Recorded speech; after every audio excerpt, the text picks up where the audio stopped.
तर आज आपण केली आहे मुळ्याची भाजी. तुम्ही कसे बनवता ते सांगा मला. आमच्यात तर अशा पद्धतीने बनवतात. आणि मेन म्हणजे हिला आमच्याकडे मुळ्याच्या शेंगा असं म्हणतात. बाकी ठिकाणी काही वेगवेगळं असं असू शकतं.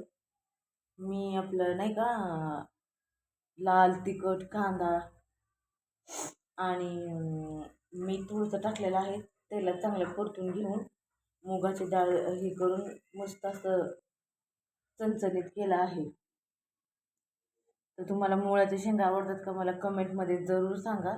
मी ही पहिल्यांदा भाजी केलेली आहे आणि कशी झाली आहे तेही सांगा.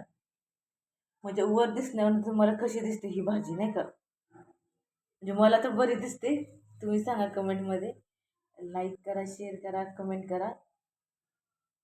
आणि ही मुळ्याची भाजी करायला विसरू नका. चांगली असते ही, पोटाला पौष्टिक पण आहे ही भाजी.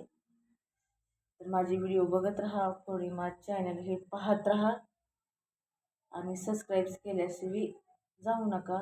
धन्यवाद.